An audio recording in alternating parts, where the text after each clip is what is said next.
Study 130. Swiss Institute New York Permanent Location, a mandate for object permanence, from the Objects of Affection collection. On a 40-year-old non-profit buying its first home, 250 Bowery's second act. And the difference between owning a building and keeping a covenant, the Swiss Institute New York Permanent Location, is on its face, a real estate transaction. The 40-year-old non-profit has purchased the ground floor and basement of 250 Bowery, directly across from the new museum, and will open there in 2027 after a renovation by Johnston Marklee. Within the PLCFA framework, the Swiss Institute NYC 2027 opening is something rarer. The cleanest live test of whether object permanence can be institutionalized.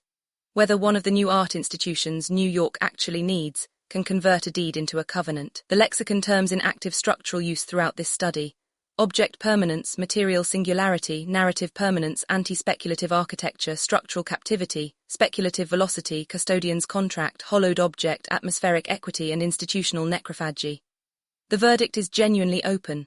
That is what makes the case worth filing now before the ribbon is cut. The event, 250 Bowery purchased. The verified facts, reported by ArtNet News on June 29. S.I. The admission-minded, artist-centered non-profit art space founded by the Swiss community in New York in 1986, is leaving the East Village building it has rented since 2018 and moving into 250 Bowery, where it has bought the ground floor and basement outright. Square footage rises from 7,000 to 11,000. It is the first time in 4 decades that the organization will own its home, and as director Stephanie Hessler notes, a rare event for any alternative-minded arts group in a city whose real estate exists in a state of permanent auction.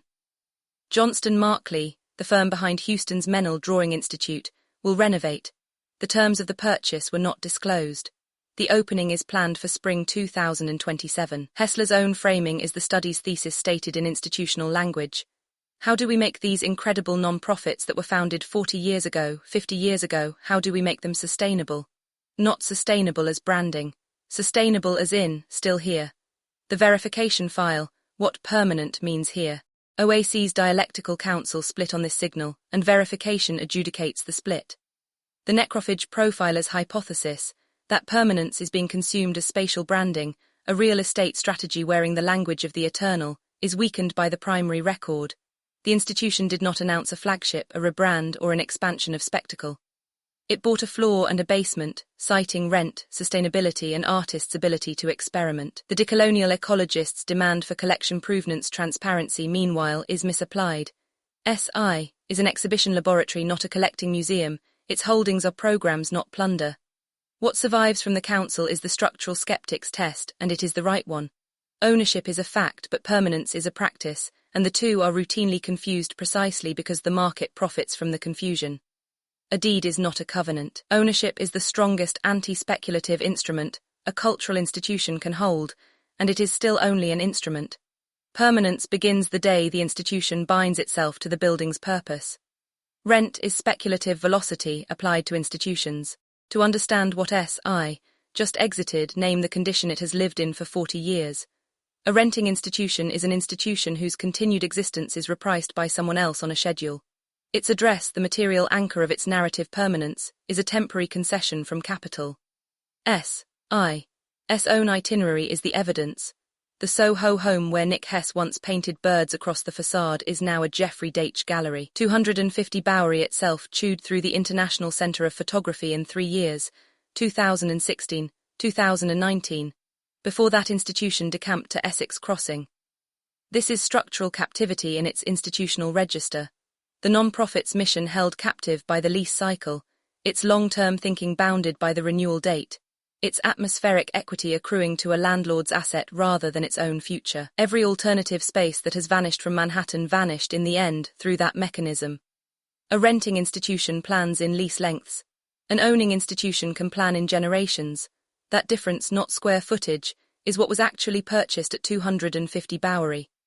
Ownership as anti-speculative architecture and its counterexample across the street.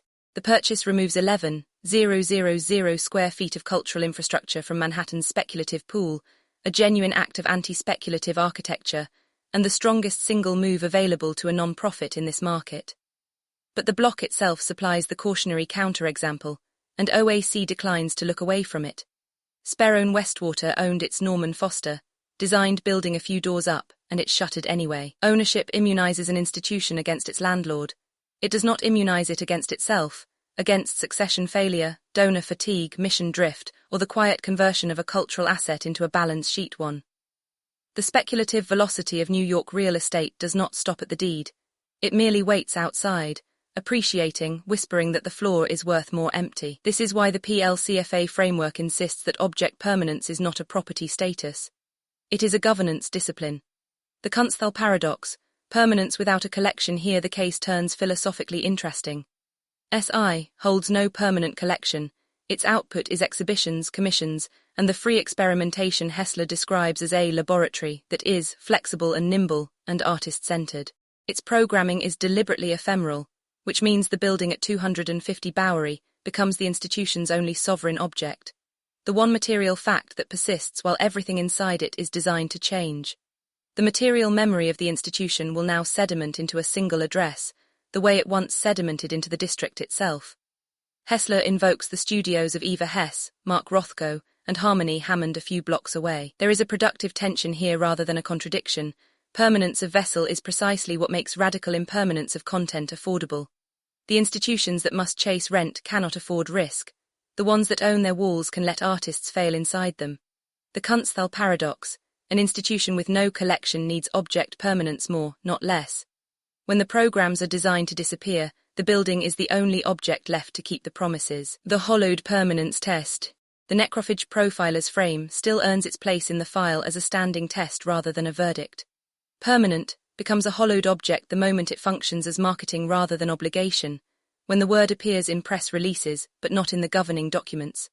The distinguishing criteria are specifiable. Legal. Is the space protected against future sale and leaseback financialization, or is it one bad board year from becoming an asset disposal? Economic. Does ownership reduce operating pressure and route savings into programs, or does the institution now serve its building? Programmatic. Does the artist-centered laboratory survive contact with the block's rising prestige, the reopened OMA expanded new museum, the fully gentrified Bowery, or does proximity to spectacle convert SI into spectacle's boutique neighbor?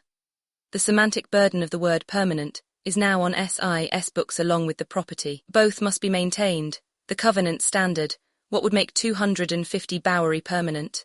OAC proposes the test in the affirmative. As a covenant, any institution claiming permanence should be willing to sign. First, an anti-sale instrument, a deed restriction, charitable trust structure, or perpetual endowment mechanism, the modern equivalent of the WACF that makes the space's cultural use legally durable beyond any single board or director. Second, disclosed stewardship. The purchase terms were not published. The custodian's contract is strengthened, not weakened, by transparency about what permanence cost and how it is financed. Third, mission lock. The laboratory commitment written into governance, so that the flexibility Hessler promises belongs to artists rather than to future revenue strategy. Fourth, maintenance as custodial stewardship. A funded plan for the unglamorous burden of preservation, the labor density of keeping a building alive, treated as core mission rather than deferred cost. An institution that meets those four criteria has not bought real estate. It has built one of the few genuinely anti-commodity structures in American cultural life. The covenant standard, anti-sale instrument, disclosed terms, mission lock, funded maintenance. Meet all four and permanent is a fact. Meet none and it is a font choice on a press release. What the neighborhood file says. 250 Bowery also inherits a district's history, and the inheritance cuts both ways. The Bowery's arc, Floffhouse Row to gallery corridor to luxury frontage, is the standard New York story of atmospheric equity, meaning generated by artists and marginal institutions, harvested by development, priced beyond the generators. Institutions that arrive as anchors can behave as custodians of that accumulated meaning or as its final consumers. SI arrives with unusually good credentials, 4 decades of free-to-enter, artist-first programming, and into unusually good company, with the new museum across the street and Giorno poetry systems nearby. The opportunity is a genuine institutional circuit, a block where cultural infrastructure is owned by its missions rather than rented from its speculators. The obligation is to remember that the district's material memory, Hess's studio, Rothko's, Hammond's, was made by people who could afford to be there, and that an owning institution is now one of the few remaining mechanisms for keeping that affordability structurally possible, through commissions, fees, and space genuinely surrendered to artists. Coda.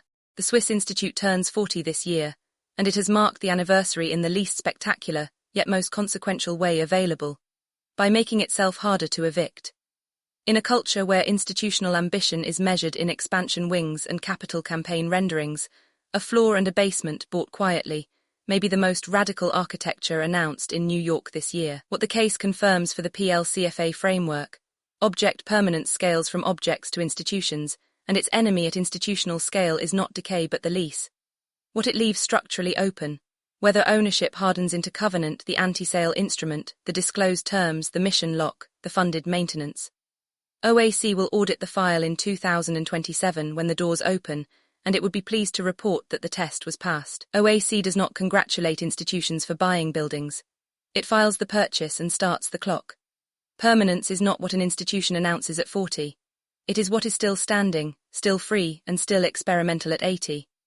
Authored by Christopher Banks, anthropologist of luxury, critical theorist and founder, Objects of Affection Collection, Office of Critical Theory and Curatorial Strategy, 469 Fashion Avenue, 12th floor, New York, NY 10018. Related Oak Studies. Further critical reading from the OAC Archive on Institutional Permanence, Captivity and Stewardship. Material Singularity and Structural Captivity of Material Singularity, Institutional Cognition, and the single-author institution when a conceptual art program builds its own cognitive infrastructure. Custodial Stewardship and Trauma Provenance. Eileen Gray E. 1027. Le Corbusier's Vandalism and the Trauma Provenance, Deconstructed Institutional Necrophagy and Posthumous Capture. The Custodian of Looking.